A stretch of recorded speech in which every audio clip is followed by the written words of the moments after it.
Армысыздар ағайын, тікелей эфирде күн тәртібі хабары және оның жүргізушісі мен Еркін Байғабылұлы. Қазір ең алдымен студиямыздың қонақтарын таныстыра кетейін. Марат Сәрсенбаев, Еуразия ұлттық университеті профессоры, Қазақстан Республикасының заңнама және құқықтық ақпарат институтының ғылыми қызметкері, заң ғылымдарының докторы. Екінші қонағымыз Жасланбек Майлыбай, мемлекеттік басқару магистрі. Қадірменді спикерлер, біздің хабарымызға қатысуға келісім бергендеріңіз үшін сіздерге ең алдымен көрермендеріміздің атынан алғысымызды жеткіземіз. Рахмет. Қазір біз парламент сенатының отырысының тікелей көрсетілімді көрсетеміз. Бұл бір сағат бойы онда талқыланатын негізгі мәселелер жөнінде сіздерменен сараптамалық ой пікірлеріңізді көрермендермен бөлісетін боласыздар. Жалпы енді бұл да енді жаңадан қолға алынып жатқан үрдіс. Осыдан міне 1-2 апта бұрын парламент мәжілісі осындай өздерінің отырыстарын тікелей эфирде көрсете бастаған болатын. Енді бүгін міне сенатта осы істі қолға алды. Енді бұл да енді шынымен де қоғам алдында ашық болу, жаңағы депутаттардың жұмысын халық көріп отыру керек деген нақты талапқа сәйкес енді осындай игі істер қолға алынып жатыр. Енді бұны әрине журналистер бізде құптаймыз, әрине қоғам өкілдері ретінде сіздер де құптайды деп ойлаймын. Билік халықпен бірге болу керек. Қазір енді бүгінгі осы жалпы отырыста талқыланатын бір заң жобасын сіздерге айта кетейін. 1996 жылғы 26 тамыздағы Қазақстан Республикасы мен Қырғыз Республикасы арасындағы азаматтық және қылмыстық істер жөніндегі өзара құқықтық көмек көрсету туралы шартқа өзгерістер мен толықтырулар енгізу туралы хаттаманы ратификациялау жөніндегі Қазақстан Республикасының заңының жобасы ең алдымен талқыланады. Оған байланысты енді әртүрлі министрліктің өкілдері қатысып, өздерінің осы жобаға байланысты бұл неге ұсынылып отыр, оның қандай мақсаттары бар деген сұрақтарға жауап беретін болады, және оған қосымша сенат депутаттары өздерінің сұрақтарын да қоятын болады. Жалпы одан кейін осы жоба мақұлданғаннан кейін басталады депутаттық сауалдар. Қазір енді осы парламент сенатының отырысы басталып жатыр. Енді қазір тікелей эфирде соны тамашалап алайық. Содан кейін ары қарай талқылауымызды жалғастырамыз.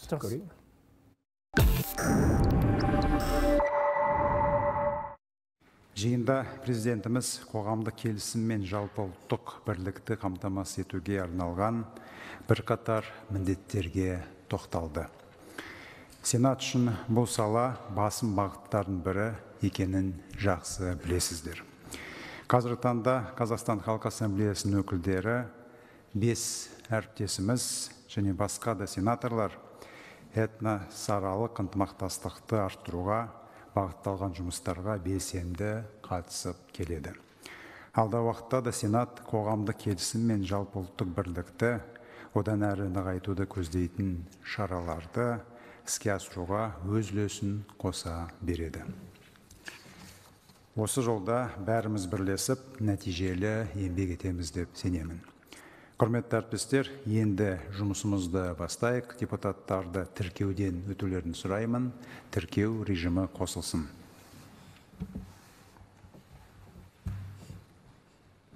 Қажетті кворум бар, сенат отырысын ашық деп жариялаймын.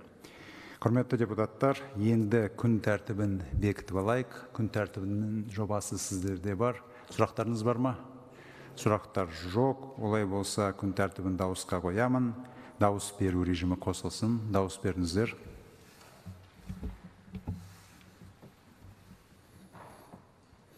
Нәтижесін экранға шығарыңыздар. Күн тәртібі бекітілді. Құрметті әріптестер, күн тәртібіндегі мәселе 1996 жылғы 26 тамыздағы Қазақстан Республикасы мен Қырғыз Республикасы арасындағы азаматтық және қылмыстық істер жөніндегі өзара құқықтық көмек көрсету туралы шартқа өзгерістер мен толықтырулар енгізу туралы хаттаманы ратификациялау туралы заңды қарау жөнінде. Заң бойынша баяндама жасау үшін сөз Конституциялық заңнама, сот жүйесі және құқық қорғау органдары комитетінің хатшысы Бекназаров Нұрлан Құдиярұлына беріледі.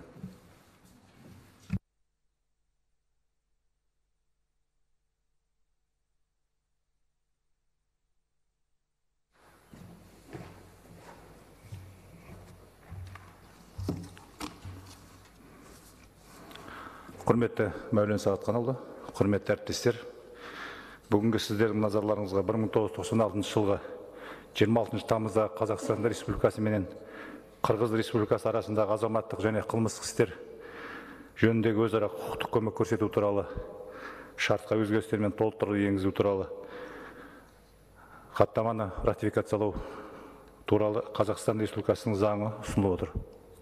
Аталған шарт 1997 жылғы 30 мамырда Қазақстан Республикасының заңы менен ратификацияланып іске асуда. Заң тараптар арасында көрсетілетін азаматтық және қылмыстық істер жөніндегі өзара құқықтық көмектің тәртібі менен талаптарын нақтылауға және екі ел арасындағы азаматтардың құқықтарын қорғауға бағытталған. Шартқа келесідей өзгерістер мен толықтыруларды енгізу ұсынылған. Шарттың тиісті бабына өзара құқықтық көмек көрсету кезіндегі қатынастарды жүзеге асыратын құзыретті органдарды айқындауды және ол жайында дипломатиялық арналар арқылы хабардар етуді көздейтін норма енгізу. Екі мемлекеттің қолданыстағы заңдарындағы өзгерістерге байланысты сот шешімдері терминіне қосымша сот бюроға түсінігін енгізу арқылы сот шешімдерін орындау және берешектерді өндіріп алу мәселелеріне қатысты рәсімдерді реттеу. Сондай-ақ қылмыстық істер бойынша құқықтық көмек көрсету мәселелеріне қатысты құзыреттер Қазақстан Республикасының бас прокуратурасына берілуіне байланысты шарттың 28 бабының күшін жою ұсынылып отыр. Сонымен бірге ішкі істер органдары құзыретінің кейбір саладағы өзгеруіне байланысты шарттың тиесілі бабына түзетулер енгізілген. Ұсынылып отырған өзгерістер мен толықтырулар шарттың әрекет етуі мен құқықтық қатынастарды реттеу мүмкіндіктерін кеңейтетін болады. Ресми мәліметтерге сәйкес 2022 жылы Қырғызстан тарапынан құқықтық көмек көрсету жөнінде 373 сұраныс болса, біздің еліміздің Қырғыз Республикасында құзырлы органдарына 304 сұраныс жолданған. Оның негізінен көпшілігі қанағаттандырылып, үшеуіне ғана заңға сәйкес бастатылған. Екі жақты сұраныстың сондықтан да аталған шарт азаматтарға шетелде кейбір жағдайлар туындаған жағдайда қажетті құжаттарын рәсімдеп және қол жеткізу тұрғысынан өте маңызды деп есептеймін. Қазақстан Республикасының халықаралық шарттары туралы заңына сәйкес хаттама ратификациялауға жатады. Хаттаманы ратификациялау Қазақстан мен Қырғызстан азаматтарына құқықтық көмек көрсету саласындағы екі жақты ынтымақтастықты одан әрі нығайтуға ықпал ететін болады. Сенат комитеттерінен заң жобасы бойынша ұсыныстар менен ескертулер болған жоқ. Құрметті әріптестер, жоғарыдағы баяндалғандардың негізінде Конституциялық заңнама, сот жүйесі және құқық қорғау органдар комитеті 1996 жылғы 26 тамыздағы Қазақстан Республикасы менен Қырғыз Республикасы арасындағы азаматтық және қылмыстық істер жөніндегі өзара құқықтық көмек көрсету туралы шартқа өзгерістер мен толықтырулар енгізу туралы хаттаманы ратификациялау туралы Қазақстан Республикасының заңын Қазақстан Республикасы Конституциясының 61 бабы 4 тармағына сәйкес мақұлдауды ұсынады. Назар қойып тыңдағандарыңызға рахмет, қолдауларыңызды сұраймын. Рахмет. Әріптестер, заң бойынша сұрақтарыңыз бар ма? Сөз депутат Асанова Жанна Бесентайқызына беріледі. Рахмет, Мәулен Сағатханұлы. Құрметті әріптестер, менің сұрағым Әділет министрлігінің өкіліне арналады. Әділет вице-министрі Ботагөз Шаймарданқызына сұрағым. Қазақстан тәуелсіздік алғаннан бері құқықтық көмек көрсету саласындағы өзара іс-қимылды реттеу мақсатында барлық елдермен қарым-қатынас орнатуда. 1993 жылы тәуелсіздік мемлекеттер достастығы елдері азаматтық, отбасылық және қылмыстық істер бойынша құқықтық көмек және құқықтық қатынастар туралы Минск конвенциясын, одан кейін 2002 жылы Кишинев конвенциясын қабылдаған болатын. Азаматтық және қылмыстық сот ісін жүргізу саласындағы шартты құқықтық қатынастар орнатылған елдердің саны жыл сайын артып келеді. Бүгінгі таңда азаматтық істер бойынша өзара құқықтық көмек көрсету туралы 17 халықаралық шарт негізінен Азия және тәуелсіздік мемлекеттер достастығы елдер арасында ратификацияланған, бірақ Еуропа елдерімен мұндай шарттар іс жүзінде жоқ. Себебі неде? Мысалы, қылмыстық істер бойынша Еуропаның Франция, Италия, Болгария, Монако, Солтүстік Македония және тағы басқа елдермен келісім бар. Азаматтық істер бойынша неге олармен келісім жасалмаған? Осы бағытта жұмыстар атқарылып жатыр ма? Рахмет. Әділет вице-министрі Жақселекова Ботагөз Шаймарданқызы, жауап беріңіз. Сұрағыңызға рахмет.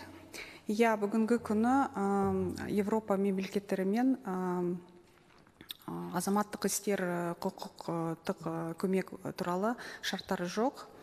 Өйткені Европа елдері оның жасауға ниет танытпайды. Бірақ біз жұмыс жалғасып отырмыз. Мысалы, қазіргі күні Италиямен, Хорватиямен тиісті шаралар жүргізілуде. Сонымен қатар біздің еліміз Гаага конференциясының халықаралық жеке құқық бойынша қатысушысы. Осы конференцияға 82 мемлекет және Европа одағы кіреді. Осыған байланысты азаматтық немесе сот құжаттарын тапсыру бойынша көмек Гаага конференциясының шеңберінде жүзеге асырылады. Рахмет. Рахмет. Сөз депутат Рысбекова Ләззат Тұяқбайқызына беріледі. Рахмет, құрметті Мәулен Сағатханұлы. Менің сұрағым Әділет министрлігінің және бас прокуратурының өкілдеріне бағытталады. Договор между Республикой Казахстан и Кыргызской Республикой об оказании взаимной правовой помощи по гражданским и уголовным делам ратифицирован в 1997 году. Согласно договору, две страны оказывают взаимную помощь, в том числе путем признания, исполнения судебных решений, предоставления необходимых материалов, розыска и выдачи лиц, совершивших преступления, а также предусматривается передача денег и материальных ценностей, добытых преступным путем. Прошло уже 26 лет. Насколько эффективна была взаимопомощь между двумя странами? Возникали ли проблемы при оказании правовой помощи с нашей стороны? И были ли случаи возврата материальных ценностей либо денег? Ботагөз Шаймарданқызы, сіз алдымен жауап беріңіз. Ләззат Тұяқбаевна, сұрағыңызға рахмет. Действительно, договор у нас был уже достаточно длительное время функционирует. Можно назвать работу достаточно эффективной. Соглашение у нас рабочее. Ежегодно на постоянной основе происходит обмен справками, ходатайствами. В принципе, вот в докладе докладчика было упомянуто за 2022 год более 300 ходатайств и справок со стороны Министерства юстиции Кыргызстана в адрес Казахстана поступило. В основном это касается актов гражданского состояния запросы. Были отдельные вопросы по лицензированию, по регистрации прав на недвижимое имущество. Со своей стороны мы тоже в адрес Кыргызстана направляем запросы. Касается вопросов апостилирования, запроса копий актовых записей, такого рода документы. Спасибо. Рахмет. Бас прокурордың орынбасары Шындалиев Әсет Қазақбайұлы, жауап берсеңіз. Сұрағыңызға рахмет. В сфере уголовного правового сотрудничества у нас налажено тесное взаимодействие с нашими киргизскими коллегами. Фактов того, чтобы они не исполняли наше следственное поручение или просьбу о правовой помощи, таких фактов не было. Никогда друг другу мы никаких препятствий не создавали. К примеру, вот даже за последние 10 лет киргизская сторона у себя провела розыск, нашла и задержала и выдала Казахстану 134 преступника, которые скрывались на территории Кыргызстана. В целом работа проводится. Что касается передачи материальных ценностей либо денежных средств, пока таких фактов ни казахская сторона, ни кыргызская сторона не обращались. Енді біз осы талқыланып жатқан заң жобасына байланысты сіздердің де пікірлеріңізді білейін деп отырмын. Жалпы енді бұл Қазақстан Республикасы мен Қырғыз Республикасы арасындағы азаматтық және қылмыстық істер жөніндегі өзара құқық көмек көрсету туралы шартқа өзгерістер енгізу мен толықтырулар енгізу туралы хаттаманы ратификация туралы заң жобасы ғой. Енді заң жобасының негізгі өзекті мақсаты қандай? Ең алдымен соған жауап бере кетсеңіз. Мына ең үлкен мазмұны осы хаттаманың. Бұл шартты, осы 96 жылғы шартты жақсарту. Жақсарту себебі өйткені кезінде, мысалы дәл сол кезде мемлекеттік тергеу комитеті болды. Қазір ол жоқ. Содан кейін мына мысалы МВД дейік, ішкі істер министрлігінің, олар енді көбінесе қылмыстық істермен айналысады, бірақ азаматтық істермен онша көп айналыспайды. Сол себептен оның кәдімгі тікелей қосылғаны дұрыс емес сияқты болып көрінді. Сол себептен мына қазіргі хаттамада көрсетілгені тек қана бас прокуратура ғана болсын. Ең үлкен жауапты орган бір жағынан. Екінші жағынан мына президент, біздің Қазақстан Республикасының президенті мысалы, ол өзінің актісін шығару мүмкін. Осындай бір күрделі бір нелер істер болса, басқа оқиғалар болса дегенде, онда тікелей басқа бір органдарға бір тапсырма беру мүмкін. Сол ең үлкен сол мазмұны осыдан шығады, жақсартуы. Сол қазір енді қабылданған сияқты болды, мына сенат арқылы. Енді сол талқыланып жатыр, бірақ енді мен өз ойым, осы мазмұнмен сүйеніп, мазмұнға сүйеніп, мына шарт ары қаратай өзінің жұмысын одан да жақсы атқарады деп ойлаймын. Жақсы, оның ішінде негізгі мәселе мына бір-біріне осы екі елдің құзыретті мекемелері жаңағы әртүрлі мысалға құқықтық көмек көрсету мәселелерін қамтамасыз ету керек екен. Бұларда қандай құқықтық көмектер туралы әңгіме қозғалып отыр?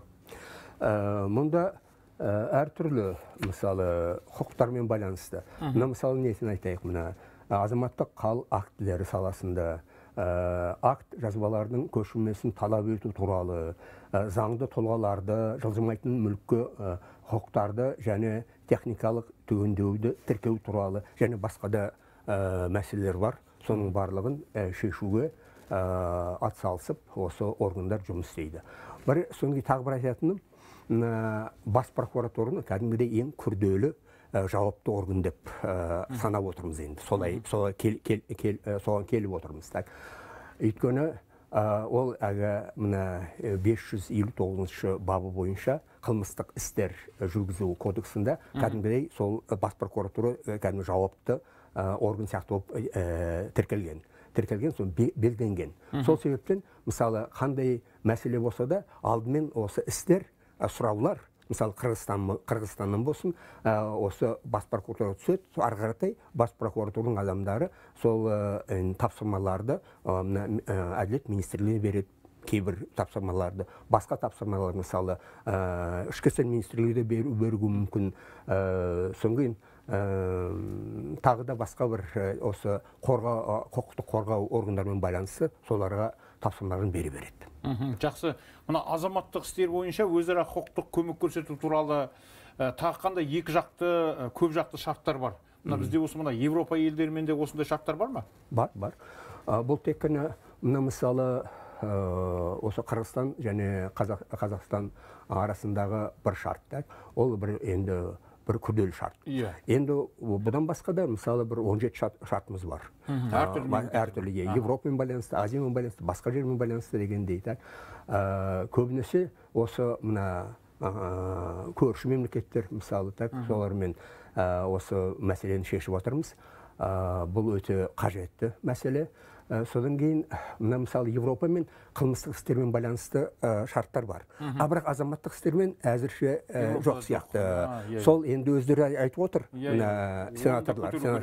Бұл мәселені кәдімгі көтеріп, сол осы бағытпен жүргеніміз дұрыс деп ойлайды. Өйткені Европа елдерімен де әртүрлі қарым-қатынас біздің әлгі олигархтарымыздың көбі Сол себептен бізге өте қажет. Жаңа заң дүние келетін болса, активтерді қайтару сонда керек болады. Қазір осы жалпы отырыстың барысын әрі қарай тамашалайық, содан кейін талқылауымызды жалғастырамыз. Мақұлдансын деген сенат қаулысын дауысқа қоямын. Дауыс беру режимі қосылсын. Дауыс беріңіздер.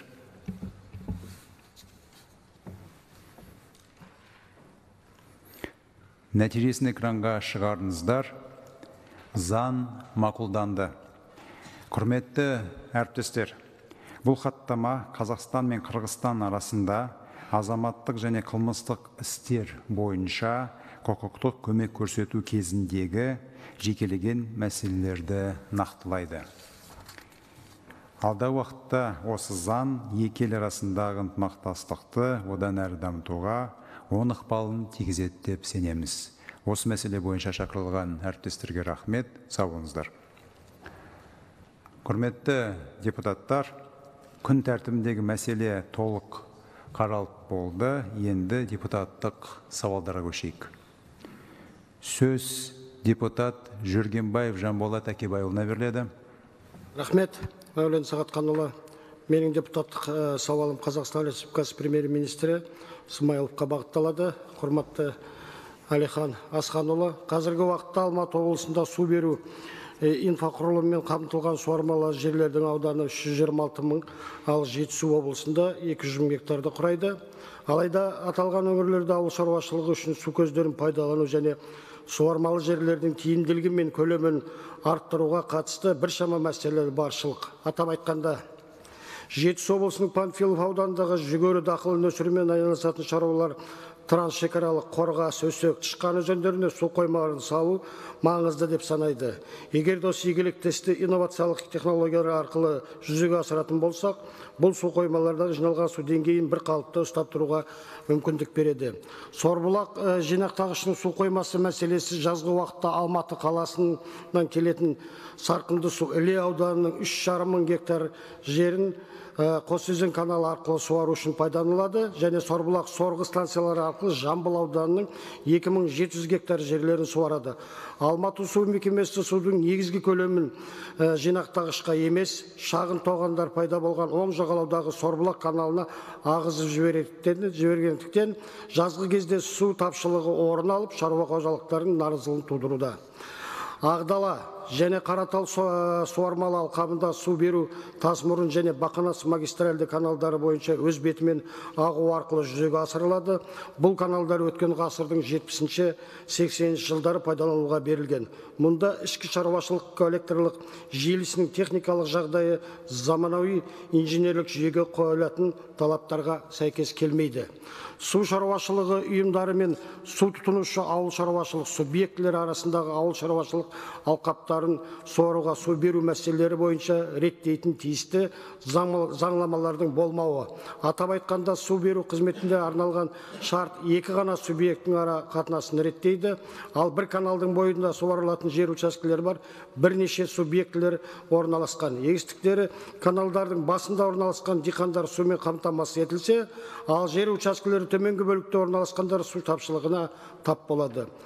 Сарқынды суларды ауыл шаруашылығы мақсатында пайдалану және оларды есептеу әдістемесі қолданылмағаны, су заңнамаларымен реттелмеген және су өнімдерін ғылыми әдістемелік технологиялық негіздерін енгізу жұмыстары өте баяу жүргізілуде. Осыған орай көтеріп отырған мәселенің аса маңыздылығын ескере отырып, үкімет тарапынан келесі іс-шараларды қабылдауды сұраймын. Бірінші, Қорғас, Өсек, Тышқан өзендерінің мүмкіндіктерін ескере отырып, осы өңірде су қоймаларын салу мәселелерін қарастыру. Қапшағай су қоймасын суаруға су алып отырған Шеңгелді алқабының суландыруды азайту мақсатында сорғы станцияларының ұзындығы 300-350 метр балықты қорғау құрылысын жайластыра отырып, құбырлар бойынша келтіруші каналдарды жүргізу құралдарымен қамтамасыз ету. Өзеннің суын ұтымды пайдалану мақсатында Іле, Ағдала және Қаратал суармалары алаңдарындағы шаруашылық ішкі коллекторлардың шөгінділерден, лайланудан, қамыс пен құрақтан тазарту арқылы механикалық жұмыстарын жүргізу. Төртінші, су заңнамаларын жетілдіру, яғни бір суару каналында немесе соның бөлігінде орналасқан екі және одан көп жер пайдаланушылығы тиесілі суармалы алқаптарды суару үшін суару каналын пайдаланудың тәртібін белгілейтін ережені бекіту және де сарқынды суларды ауыл шаруашылығы мақсатындағы пайдалану және оларды есептеу әдістемесін әзірлеу. Депутаттық сауалды заңға белгіленген мерзімде қарап, нәтижелер туралы жазбаса жауап беруіңізді сұраймын. Назарларыңызға рахмет. Рахмет. Слово предоставляется депутату Ниязовой Нурие Исмагиловне. Рахмет. Уважаемый Маулен Сагаханович, уважаемые депутаты, мой депутатский запрос адресован премьер-министру Республики Казахстан Смаилову. Уважаемый Алихан Асханович, как известно, специализированные дома ребенка – это особые учреждения здравоохранения, в которых воспитываются, получают комплексную медико-психолого-педагогическую помощь, реабилитацию и социальную адаптацию дети-сироты, дети, оставшиеся без попечения родителей, имеющие различные заболевания, и наряду с медицинскими специалистами работают педагоги. Это логопеды, психологи, воспитатели, старший воспитатель, методист, педагог, монтессори-педагог, музыкальный руководитель, которые имеют педагогическое образование и занимаются воспитанием и оказанием медицинской помощи детям-сиротам и детям, оставшимся без попечения родителей, в том числе детям с ограниченным поражением центральной нервной системы с дефектами умственного и физического развития. Имея профильное педагогическое образование в целях поддержания и развития ранее приобретенных профессиональных компетенций, данная категория педагогов проходят соответствующие педагогические курсы повышения квалификации. Однако они не включены в закон Республики Казахстан о статусе педагога.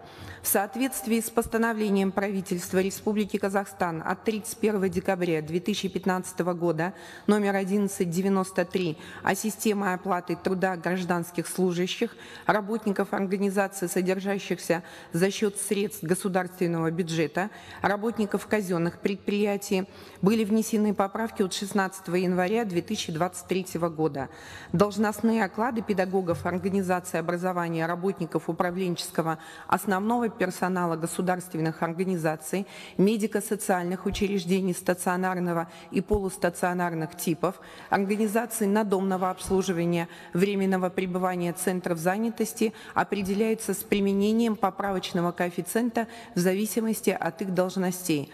Однако в законе Республики Казахстан о статусе педагога отсутствуют педагоги сфер здравоохранения и социальной защиты домов ребенка, выполняющих функции по воспитанию и развитию детей раннего возраста.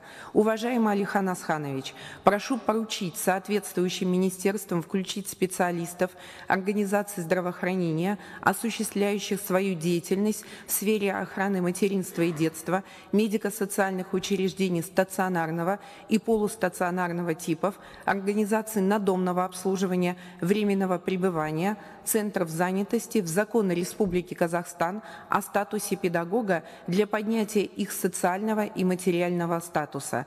Кроме того, поручить Министерству труда и социальной защиты населения Республики Казахстан рассмотреть вопрос о едином поправочном коэффициенте к установленным размерам должностного оклада, что позволит получить им равные права и возможности. В соответствии со статьей 27 Конституционного закона Республики Казахстан о парламенте Республики Казахстан и статусе его депутатов, прошу о результатах рассмотрения депутатского запроса дать письменный ответ в установленный законом срок. С уважением: Ниязова, Больгерт, Кузеев, Сатвалдиев, Шиповских. Рахмет. Эфирімізді әрі қарай жалғастырамыз. Жаңа ғана депутаттар, сенат депутаттары өздерінің депутаттық сауалдарын жолдай бастады. Және ең алдымен Жанболат Жүргенбаев мырза мына су тапшылығы мәселесіне, су мәселесіне байланысты өте өзекті мәселелерді көтерді. Шынымен де жақында ғана президент осы суды үнемді пайдалану мәселесіне байланысты өзінің үндеуінде жариялаған белгілі. Онда мысалға осы әрбір еліміздің азаматтары, немесе кез келген шаруа қожалықтары болсын, басқа да мекемелер болсын, мысалға суды пайдаланып жұмыс істейтін мекемелердің барлығы осы суды қадірлеп, мысалы үнемді пайдалану мәселесін көтерген еді. Жалпы оған байланысты алдағы уақытта елімізде бірталай су қоймалары да салынатын жөнінде мәселе айтылған болатын. Жалпы осы мәселе енді шынымен де бір орталық Азияда бұл өте өзекті мәселе ғой. Жалпы енді осы мәселеге байланысты пікірлеріңізді білсек, Жасұлан мырза, сізден бастайық. Жақсы, Ереке, жалпы орталық Азияда су проблемасы өте өзекті болып саналады. Оның ішінде Қазақстанның жағдайы мүлде ерекше деуге болады. Себебі сулардың, өзендердің бастаулары өзге мемлекеттерде жатқанын білеміз, ірі өзендердің. Сондықтан қазірдің өзінде бізде мысалы оңтүстікте, батыста тұрғындар болсын, жалпы мына егістікпен айналысатын дихандар жалпы жыл сайын бір осындай су проблемаларына тап болып отырады. Оңтүстік өңірлерде мысалы есімде өткен жылы сенаторларымыз жалпы су ресурсын пайдалану мәселелерін көп көтеріп жүр. Соның ішінде мысалы Қызылорданың күріш өсіретін дихандарына су жетпеу мәселесі көтерілді. Сенаторлар барып соны талқылаған есімізде. Жалпы бұл жерде су тапшылығынан бөлекте бізде мына су ресурстарын жеткізетін инфрақұрылымның тозығы жеткендігінде көрініп тұр. Оны жаңағы сенатор Жүргенбаевтың сөзінен байқадық. Алматы облысындағы бір жағдайды айтты. Ол енді бірнеше облыстарда бар екені сөзсіз. Сондықтан бұл жерде енді сол инфраструктураның тозуы да бар, сосын бір жағынан да суды үнемсіз пайдалану мәселелері бар екенін енді жасырып қалуға болмайды. Енді соңғы кезде мына депутаттардың айтып жүргені бұл жалпы су мәселесін мен айналысатын ведомстволардың шашыраңқы болуы, бірнеше функцияны осы бір суға қатысты бірнеше функцияны бірнеше министрліктерге бөлінгендігі. Біздің мысалы сенаторлар соны бір неге агенттікке жиып бір жерден басқару, орталықтандыру осыны сондай мәселені жиі көтеріп жүр. Сондықтан білмеймін, алдағы уақытта мүмкін осы мәселелерде шешімін тауып қалар ма екен деген ойдамыз. Жақсы. Онда өзіңіздің де бұл мәселеге байланысты, бұның енді мысалға заңдық тұрғысынан осы қаншалықты осы реттелген біздің осы су мәселелерін шешу жағдайлары, осыған байланысты заңгер ретінде өзіңіздің де пікіріңізді білейік. Мен айтатыным осы әрине, мына заңдар біраз қабылдаған сияқты, бірақ дегенмен ол жеткіліксіз. Тағы да осы заңдарды кәдімгідей жақсартып, оны ары қаратай даму мәселесін шешу керек деп ойлаймын. Бір жағынан ол ішкі мәселеміз. Бұл енді мына жасылын айтып отыр, мына тек қана өзімізге байланысты емес, мына көршілерімізге байланысты. Өйткені көбі мына судың кәдімгідей қайнар көзі Тәжікстанда болады, не болмаса Қытайда болады, не болмаса Өзбекстанда басқа жерде болады. Сол себептен бізге мына халықаралық құқықтық мәселелерді шешкеніміз жөн деп ойлаймын. Өйткені бір жағынан мына кәдімгідей орталық Азияның аумағындағы ішінде сонда кәдімгідей интеграция ретінде біраз бір шарттар болса деп ойлаймын. Сумен байланысты. Өйткені су бізге өте бір күрделі мәселе болып тұр да, бәрімізге де, әсіресе Қазақстанға. Сол бір жағынан. Екінші жағынан, мына мысалы біз нені тәжірибе бар. Бүкіл дүние жүзінде тәжірибе бар. Мысалы, мына Нил, Амазонка, соң кейін Меконг деген өзендерді, олардың енді кәдімгідей мына халықаралық немен мәселесімен байланысты, ішкі істер, ішкі заңдармен байланысты әртүрлі өздерінің тәжірибесі бар. Сол тәжірибені кәдімгідей алып келу керек. Алып келіп, оқып, оны кәдімгідей зерттеп, осында қосу керек. Сонда өзіміздің пайдалансақ, ол да бір үлкен бір пайда болды бәрімізге. Сол енді мына мысалы Қытай жағынан айтақтар, үлкен мемлекет. Бізге мысалы кейбір мәселелерді тікелей Қытаймен шешу кей уақытта былай енді оңай соқпайды да. Сол себептен ойлаймын, мысалы ертіс сулармен байланысты.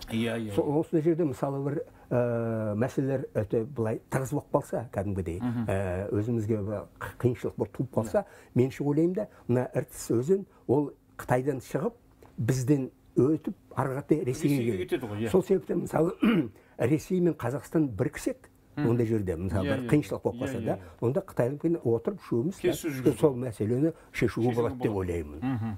Жақсы. Рахмет. Жалпы енді бұл мәселеге байланысты тағы да айтар ойыңыз болса, қосуыңызға болады? Жаңағы заң тұрғыдан реттеу мәселесі өте орынды деп ойлаймын. Сонымен қатар, мысалы, менің байқауымша, мысалы, кейбір заң нормаларының, мысалы, келісілген орындалмау жағдайлары да бар сияқты. Кейбір жағдайларда ондай мәселелерді ескеріп, енді жұмыс тәртібінде шешілетін шығар. Жақсы. Енді жаңа сенатор Ниязова ханым да өте бір өзекті мәселені көтерді. Балалар үйіндегі педагог қызметкерлерінің әлеуметтік қорғалмаған туралы айтты. Шынымен де енді бұл да қазір енді біз мысалға мына мектептегі мұғалімдер, ұстаздар қауымына қазір енді мемлекет тарапынан қолдау көрсетіліп жатыр. Бірақ енді осы мына балалар үйіндегі педагог қызметкерлердің әлеуметтік жағдайы әлі ескерілмеген екен. Бұл да енді қазіргі мысалға бұл кісілердің де жұмысы оңай емес. Мысалға тек қана педагог емес, олар онымен қоса балалармен жұмыс істейді ғой. Ол балаларды тәрбиелейді. Кейбір олар мысалға ауру балалар болуы мүмкін, науқас бар балалар болуы мүмкін. Соларға көмектеседі деген сияқты. Бұл кісілердің жұмысы бұл қарапайым мұғалімдердің жұмысынан да ауыр негізі, шын айтқан кезде. Сондықтан да енді осы мәселеге байланысты жақсы мәселе көтерді. Ол кісілерге жаңағы әлеуметтік жағынан көмек көрсету. Бұлардың енді әр жағында жалақысын көтеру мәселесі, басқа да мәселелер әр жағында тұр ғой. Осыған байланысты ойларыңызды білсек. жаңа сенатор өте дұрыс мәселені көтерді деп ойлаймын мен өз басым. Себебі шынымен де мына педагогтардың несі қызмет ету саласы өте кең ғой. Әрине.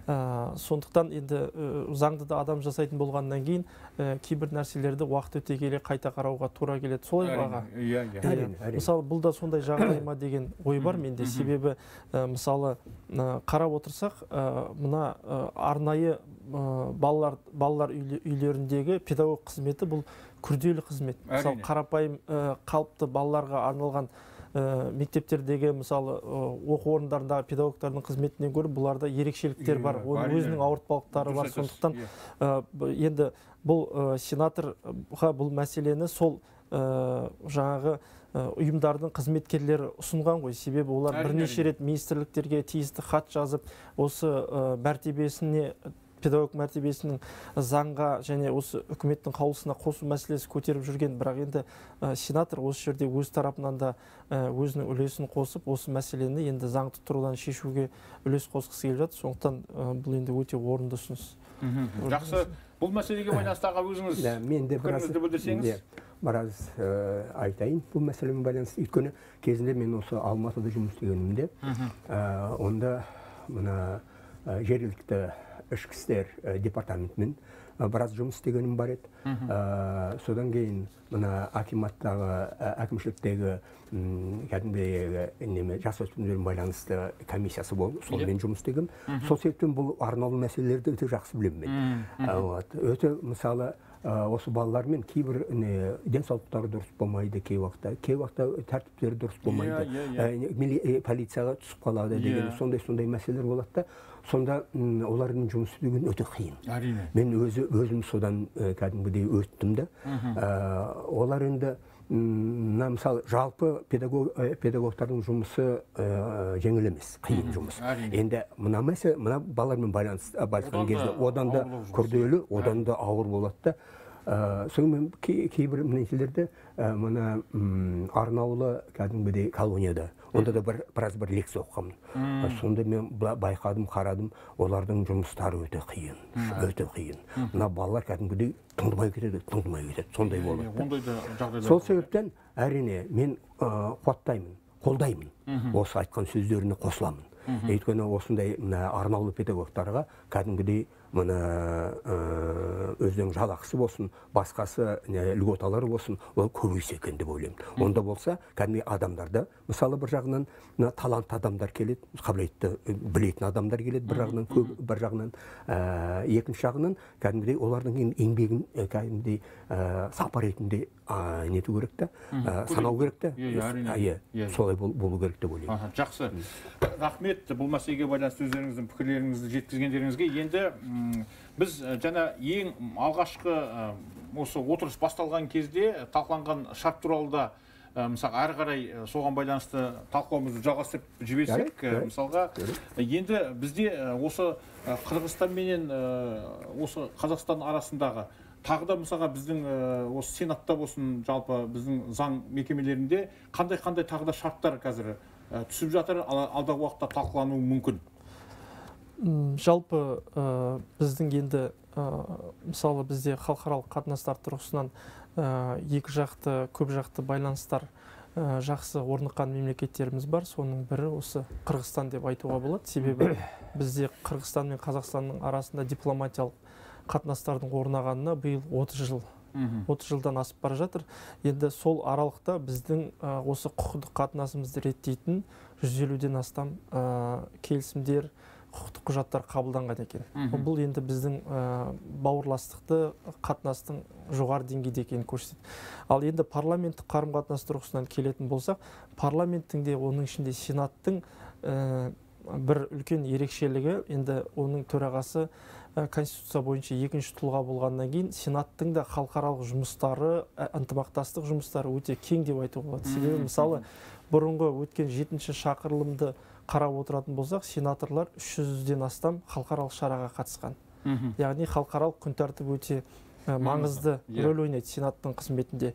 Мысалы осы Қырғызстан бойынша ол тараптың да спикерлері бізге келіп, біздің сенат төрағасы да Мәулен Әшімбаев ол жаққа барып, екі жақты кездесулер өтті. Және халықаралық бізде ортақ алаңдар бар, парламентаралық. Ол жерде де көп жақты байланыстарымыз бар. Мысалы, Орталық Азия интеграциясы бойынша, түрік бірлігі бойынша да біз Қырғызстанмен сондай көп жақты байланыста бармыз.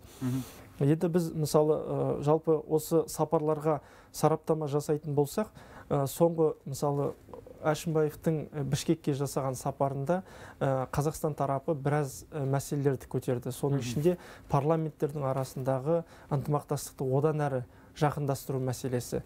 Тіпті Қазақстан тарапы ынтымақтастық бойынша нақты жол картасын жасақтайық деген ұсыныс берді. Ол жерде, яғни алдағы жоспарлар, мысалы, сөз күйінде емес, айтылғандар іс жүзінде жүзеге асыру үшін нақты бір жоспарлар белгілеу Қазақстан тарапынан ұсынылды. Себебі бізде, мысалы, бізде шекаралас аймақтар бар. Мысалы, Жамбыл, Алматы облысы деген сияқты. Біздің тарапымыздан сол, мысалы, сол жердегі сауда-саттықты жақсарту, ол жердегі, мысалы, логистикалық кешендер құру, сол арқылы екі өңірдегі сол маңдағы экономикалық ахуалды жақсарту, сосын міндетті түрде су мәселесі, экология мәселесі көтерілді. Және сол мәселелердің барлығында сенаттың депутаттары бірлесіп, соны өз деңгейінде шешуге атсалысу мәселелері көтерілді.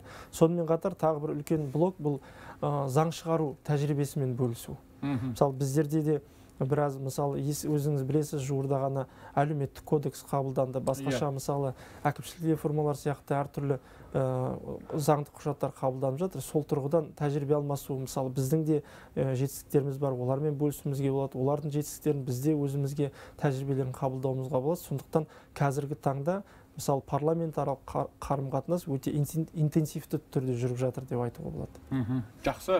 Енді осы шарттағы, мысалға, жаңа қылмыскерлерді, мысалға, енді түрлі, мысалға, екі мемлекет болғаннан кейін әртүрлі жағдайларда болып отырады, мысалға. Бұндайда, мысалға, қылмыскерлерді ұстау, мысалға, оны бір-біріне жаңағы алмастыру деген сияқты, бір-біріне жаңағы жеткізу деген сияқты мәселелер туындайды ғой. Осындайда осы шарттың ішінде де мәселелер қаралған ғой. Әрине. Соның ішінде кәдімгідей сол қылмысты, мысалы, бір жағынан, мысалы, кейбір азаматтар осы біздің аумағымызда қылмыс істеп Қырғызстанға кетіп қалады. Керісінше басқа Қырғыздың адамдары осында болып қалуы мүмкін. Сол себептен әрине оларды бір жағынан өзіміздің соттарымызды соттай алады, ондай несі құқығы бар. Екінші жағынан өздеріміз, мысалы, ол Қырғызстанның несі азаматы болса, онда біз, мысалы, олары Қырғызстанға жіберуіміз мүмкін, осы шарт бойынша. Соң кейін кей уақытта кейбір мәселе олар өзіміз соттан өтіп, соң кейін біздің колонияға келеді. Біраздан кейін соң Қырғызстаннан сауал түсу мүмкін. Мына осындай азаматтар бар, біраз сіздерде кәдімгідей өзінің жазасын өтіп жатыр. Сол себептен олар бізді өтсе қалай қарайсыз деген сондай қағаз жіберу мүмкін бізге, өтініш жіберу мүмкін. Сол өтінішке орай кәдімгідей осы шартқа сүйеніп, осы қаттамаға сүйеніп, сол мәселені орындауға болады. Жақсы. Енді осы, мысалға, парламент мәжілісінің сайлау өткенге дейін сенатта жұмыс қызу жүрді, өйткені негізгі заң жобалары сенаттың мойнына жүктелді. Сондықтан да осы уақыт аралығында сенат қанша заңды қарады және қандай маңызды жобаларды талқылады? Дұрыс айтасыз, осы 2 ай уақыт сенат жеке дара парламенттің функциясын атқарды. Бұл енді сол уақытқа қарап отырсақ, сенаторлар 36 заңды қабылдаған. Бұл енді 2 айлық мерзім үшін өте жалпы қауырт жұмыс жүргізілгенін көрсетеді. Оның ішінде сенаторлар 9 заң жобасын өздері бастама жасап көтерген. Ол бүкіл осы 2 айда қабылданған заңдардың 25%. Сондықтан бұрын енді бұл бастама көтеру, мысалы, тәжірибесі өте аз пайдаланады. Қазіргі таңда, мысалы, жұмыстың қауырттығына қарамастан, сенаторлар соның өзінде заңдарды өздері жасақтап, бастама көтеріп, осындай енгізіп қабылдаған. Сондықтан сол енді 2 айдың ішінде қандай маңызды заңдар қабылданды десек, бұл жерде ең өзектілерінің бірі бұл әлеуметтік кодекс. Сөзсіз, себебі біз бұл кодексті ұзақ күттік, сіз білесіз.